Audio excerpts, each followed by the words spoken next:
చాలా మందిని నిజంగా బాధ పెట్టేది డబ్బు కొరత కాదు, డబ్బు గురించి స్పష్టత లేకపోవడం. ఇన్వెస్టింగ్ అంటే బోరింగ్ అనే ఫీలింగ్ కలుగుతుంది అంటే అప్పుడు మీరు సరైన దారిలో ఉన్నారని, మీరు గ్యాంబ్లర్గా కాకుండా ఇన్వెస్టర్ లాగా బిహేవ్ చేస్తున్నారని అర్థం. ప్రతిరోజు మీరు డబ్బును కంట్రోల్ చేయకపోతే డబ్బే మిమ్మల్ని సైలెంట్గా కంట్రోల్ చేస్తుంది. అంటే మనం తీసుకోవాల్సిన కొన్ని నిర్ణయాలు బ్యాంకులు, లోన్ కంపెనీలు, సమాజం చేతుల్లోకి వెళ్ళిపోతాయి.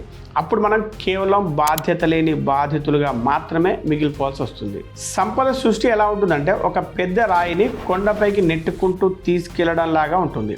ఆ రాయిని కొండపైకి తీసుకెళ్లడం ఎంత కష్టంగా ఉంటుందో కొండపై నుండి కిందికి నెట్టడం మాత్రం చాలా సులభంగా ఉంటుంది. ఎవరు నీతో నిజంగా కలిసి ఎదగాలనుకుంటున్నారో, ఎవరు నిన్ను కేవలం వాడుకోవాలనుకుంటున్నారో గుర్తించే తెలివిని సంపాదించుకోండి. అందుకే చాలా మంది సూపర్ టాలెంట్ ఉండి కూడా డబ్బు సంపాదించలేకపోవడానికి కారణం కన్సిస్టెన్సీ లేకపోవడమే అని చెప్పొచ్చు.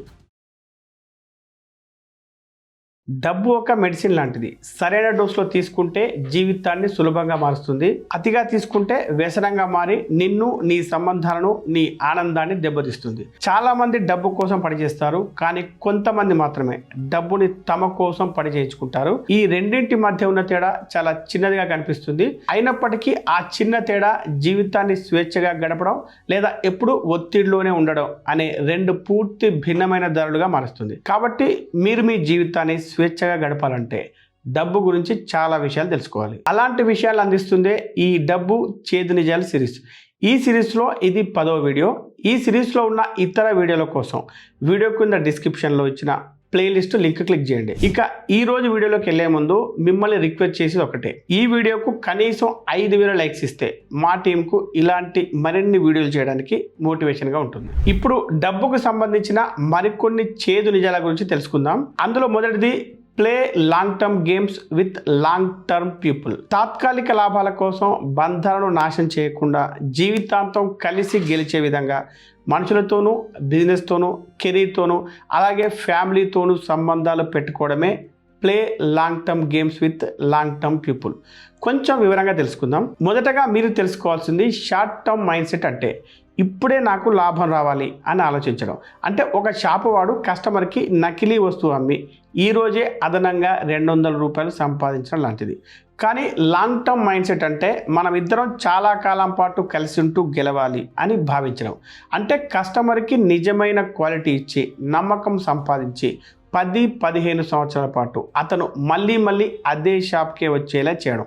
చివరికి వీరిద్దరిలో ఎవరు ఎక్కువ గెలుస్తారో చూస్తే లాంగ్ టర్మ్ ఆడినవాడే గెలుస్తాడు.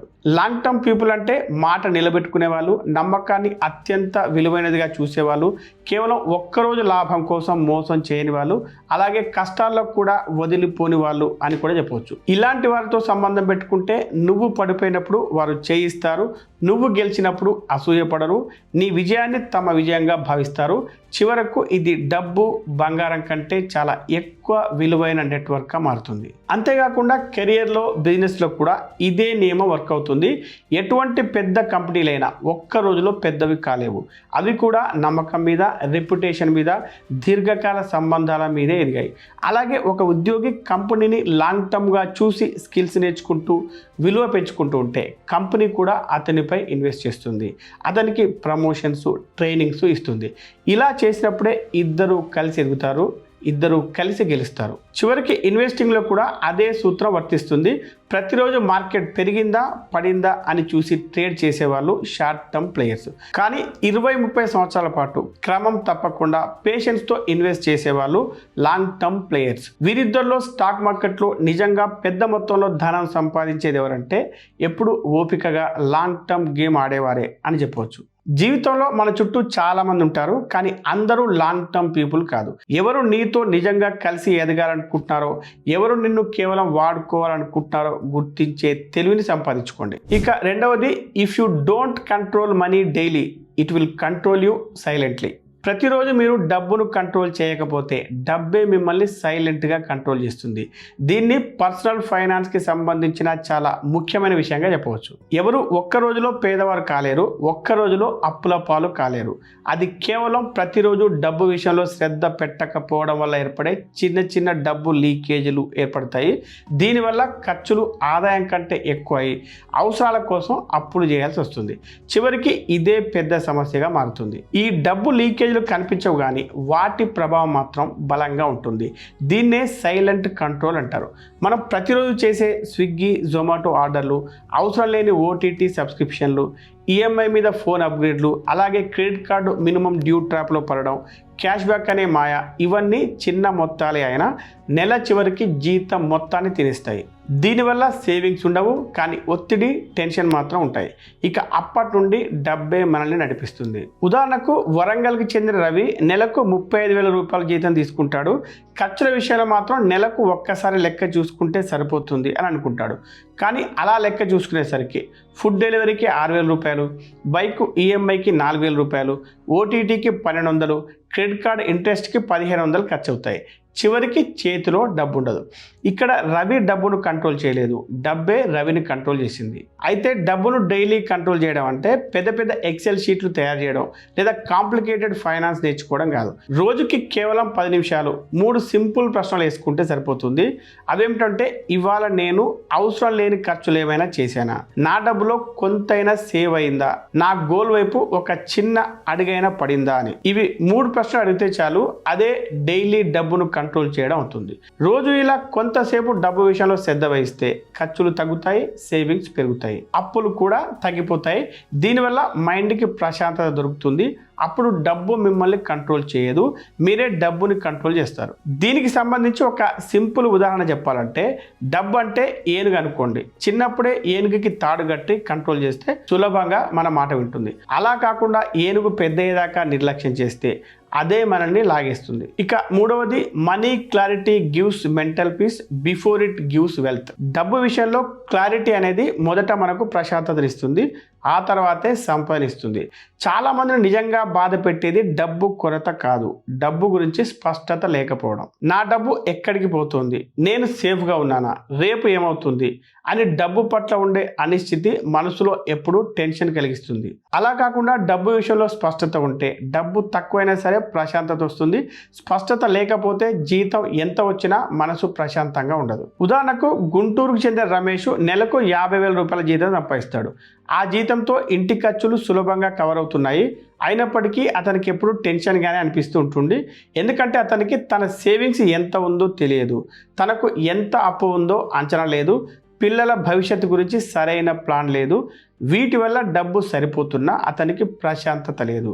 దీన్నే క్లారిటీ లేకపోవడం వల్ల వచ్చే బాధ అని చెప్పవచ్చు. అయితే మనీ విషయంలో క్లారిటీ అంటే సింపుల్గా ఇన్కమ్ ఎంత, ఖర్చులు ఎంత, అప్పులు ఎంత, సేవింగ్స్ ఎంత, అలాగే మన గోల్స్ ఏంటి అనే వాటిని కాగితంపై కానీ లేదా మొబైల్ నోట్స్లో కానీ స్పష్టంగా రాసుకోవడం. ఉదాహరణకు హైదరాబాద్కు చెందిన సుమ ఒక సింపుల్ లిస్టు ఇలాగే రాసుకుంది. ఇన్కమ్ 40,000 రూపాయలు, ఖర్చులు 28,000 రూపాయలు, సేవింగ్స్ పాసిబుల్ 12,000, లోన్లు 0, ఎమర్జెన్సీ ఫండ్ టార్గెట్ 1,00,000 రూపాయలు. దీనివల్ల ఈ లిస్ట్ రాసిన రోజే ఆమెకు నేను కంట్రోల్లో ఉన్నాను అనే ఫీలింగ్ వచ్చింది. ఇక్కడ ఆమెకు డబ్బు పెరగలేదు, జీతం పెరగలేదు, కానీ మనసుకు మాత్రం ప్రశాంతత దొరికింది. ఇదే డబ్బిచ్చే మొదటి బహుమతి అయిన మెంటల్ పీస్. ఈ విధమైన స్పష్టత వచ్చాక టెన్షన్ తగ్గుతుంది. కాబట్టి మంచి నిర్ణయాలు తీసుకునే అవకాశం పెరుగుతుంది, తొందరపాటు తగ్గుతుంది. కాబట్టి తప్పుడు ఇన్వెస్ట్మెంట్లు తగ్గుతాయి, ఫోకస్ పెరుగుతుంది. కాబట్టి లాంగ్ టర్మ్ ఇన్వెస్టింగ్ సాధ్యమవుతుంది. దీనివల్ల సంపద ఆటోమేటిక్గా పెరుగుతుంది. స్పష్టత లేని డబ్బు అంటే డ్రైవర్ లేని కారు లేదా డ్రైవింగ్ రాని వారి కారు లాంటిది అని చెప్పొచ్చు.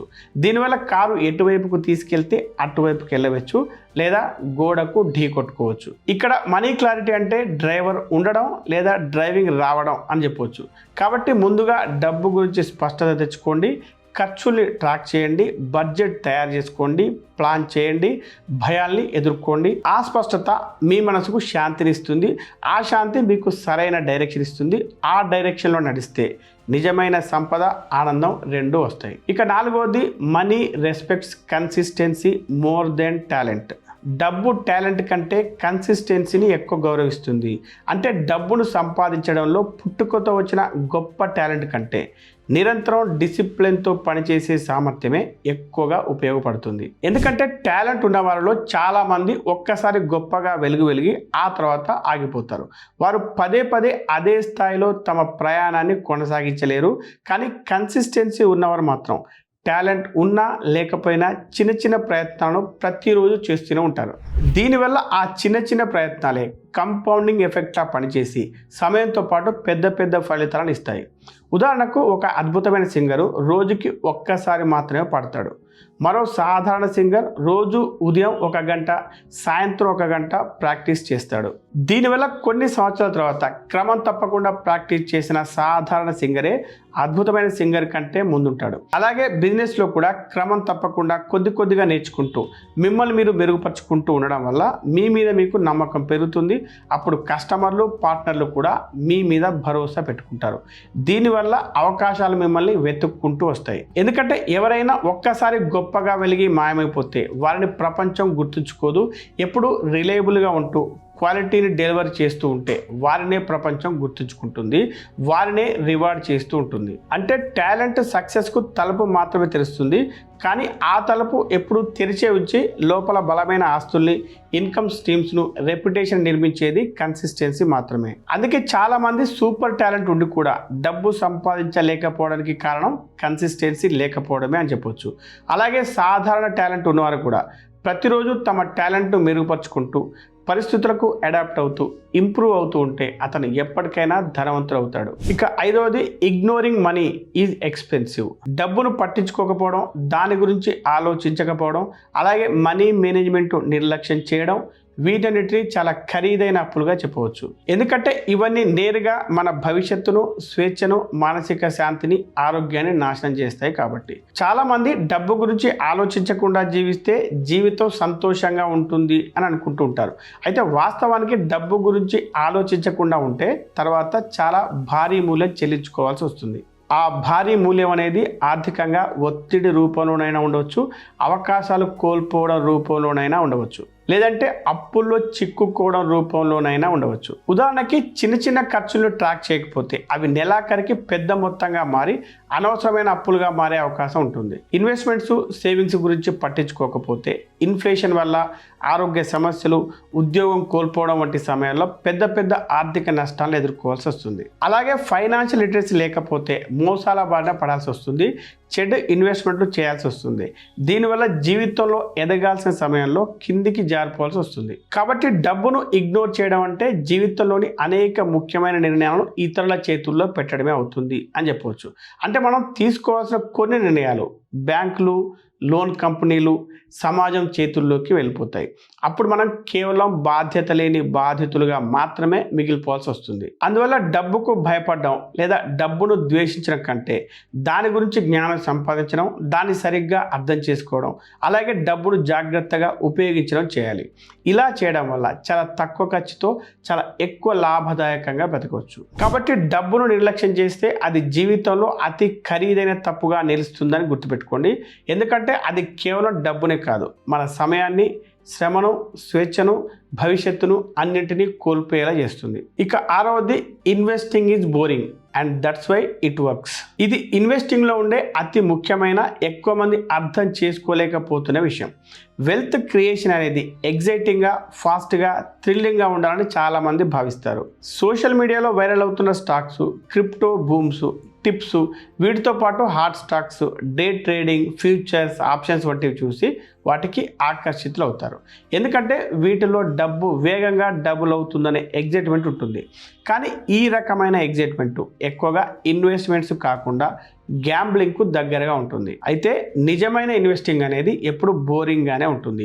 ఎందుకంటే అది రిపిటేటివ్గా ఉంటుంది, ఎటువంటి ఉత్సాహాన్ని ఇవ్వదు, అలాగే ఎమోషనల్ హైస్ లేని ఒక సాధారణ ప్రాసెస్గా మాత్రమే ఉంటుంది. ఉదాహరణకు ప్రతి నెల సిస్టమేటిక్గా ఇన్వెస్ట్ చేయడం, లో కాస్ట్ ఇండెక్స్ ఫండ్స్ లేదా బ్లూ చిప్ స్టాక్స్లో డబ్బు పెట్టడం, వీటిని సంవత్సరాల పాటు హోల్డ్ చేయడం, వీటితో పాటు మార్కెట్ పడిపోయినప్పుడు కూడా పానిక్ అవ్వకుండా ఉండడం, డైవర్సిఫై చేసిన పోర్ట్ఫోలియోను రీబ్యాలెన్స్ చేయడం, ఇవన్నీ చాలా సింపుల్గా ఉంటాయి. అందువల్ల ఇన్వెస్టింగ్ అనేది బోరింగ్గా ఉంటుంది. కానీ ఈ బోరింగే దానికి శక్తిలాగా ఉపయోగపడుతుంది. ఎందుకంటే ఈ బోరింగ్ ప్రాసెస్ భయం, ఆశ, గ్రీడ్, ఇంకా ఫోమో లాంటి ఎమోషన్స్కు దూరంగా ఉంచుతుంది.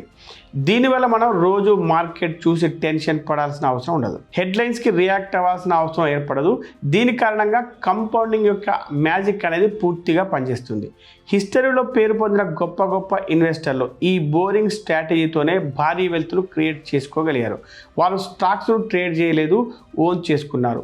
స్టాక్స్ను ఎగ్జైట్మెంట్ కోసం కాకుండా లాంగ్ టర్మ్ వాల్యూ కోసం కొన్నారు. అలాగే ఎగ్జైటింగ్ ఇన్వెస్టింగ్లో చాలా తప్పులు జరుగుతాయి. ఉదాహరణకు హైలో కొనేసి లోలో అమ్మడం, ట్రెండ్ మారినప్పుడు లేట్గా ఎంటర్ అవ్వడం, లాస్లను కట్ చేయకుండా ఇంకా పెరుగుతుంది అని ఎదురు చూడడం, ఇవన్నీ మన ఎమోషన్స్ వల్లే జరుగుతాయి. కానీ బోరింగ్ ఇన్వెస్టింగ్లో అటువంటి ఎమోషన్స్కు చోటు ఉండదు. బోరింగ్ ఇన్వెస్టింగ్లో కేవలం డిసిప్లిన్, పేషెన్స్, కన్సిస్టెన్సీలకు మాత్రమే చోటు ఉంటుంది. అందువల్లనే ఇది ఎప్పుడు వర్క్ అవుతూనే ఉంటుంది. ఎందుకంటే మార్కెట్ లాంగ్ టర్మ్లో అప్వర్డ్ ట్రెండ్లోనే ఉంటుంది. కానీ ఆ అప్వర్డ్ జర్నీలో చాలా డౌన్లు, సైడ్ వేవ్ మూమెంట్స్ కూడా ఉంటాయి. ఆ డౌన్లలో ఎవరు స్టే చేస్తారో వారే గెలుస్తారు. కాబట్టి ఇన్వెస్టింగ్ అంటే బోరింగ్ అనే ఫీలింగ్ కలుగుతుంది అంటే అప్పుడు మీరు సరైన దారిలో ఉన్నారని, మీరు గ్యాంబ్లర్గా కాకుండా ఇన్వెస్టర్ లాగా బిహేవ్ చేస్తున్నారని అర్థం. కాబట్టి ఎగ్జైట్మెంట్ కోసం వేరే హాబీస్ చూసుకోండి, ఇన్వెస్టింగ్ను మాత్రం బోరింగ్ గానే ఉంచండి. అప్పుడు అదే మీ ఫైనాన్షియల్ ఫ్రీడమ్కు దారితీస్తుంది. ఇక చివరిది, wealth is built slowly, last quickly. Wealth creation అనేది మొక్క పెరిగినట్టు నెమ్మదిగా జరుగుతుంది. మొక్కను పెంచాలంటే రోజు కొద్దిగా నీరు పోస్తూ, ఎండ కాంతినిస్తూ, సరైన ఎరువులు అందిస్తూ సంవత్సరాల తరబడి జాగ్రత్తగా చూసుకోవాలి. అప్పుడే ఆ మొక్క పెద్ద చెట్టుగా ఎదిగి బలమైన వేర్లతో భూమిలో లోతుగా పాతుకుపోతుంది. సంపద విషయంలో కూడా ఇదే విధంగా జరుగుతుంది.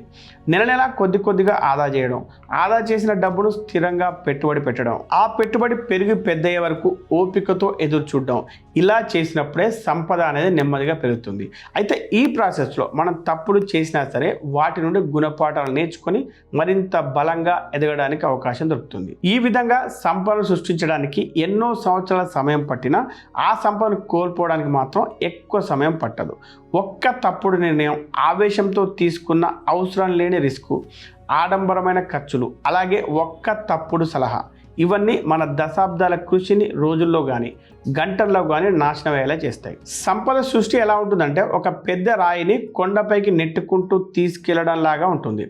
ఆ రాయిని కొండపైకి తీసుకెళ్లడం ఎంత కష్టంగా ఉంటుందో కొండపై నుండి క్రిందికి నెట్టడం మాత్రం చాలా సులభంగా ఉంటుంది. అందుకే ధనవంతులు వెల్త్ క్రియేషన్ చేయడానికి తీసుకునే నిర్ణయాల విషయంలో చాలా జాగ్రత్తగా వ్యవహరిస్తారు, తమ సంపదను కాపాడుకుంటారు. కాబట్టి మీరు కూడా సంపద సృష్టిలో తొందరపడకండి. రిస్క్ తీసుకునేటప్పుడు డబుల్ చెక్ చేసుకోండి. ఇన్సూరెన్స్ తప్పనిసరిగా తీసుకొని లోన్లు అవసరానికి మాత్రమే తీసుకోండి. అలాగే స్కీముల కంటే సిస్టమ్నే ఎక్కువగా నమ్మండి. ఈ వీడియో మీకు నచ్చితే లైక్ చేసి కామెంట్ చేయండి. మీకు తెలిసిన వారందరికీ ఈ వీడియోను షేర్ చేయండి. Be rich, stay rich.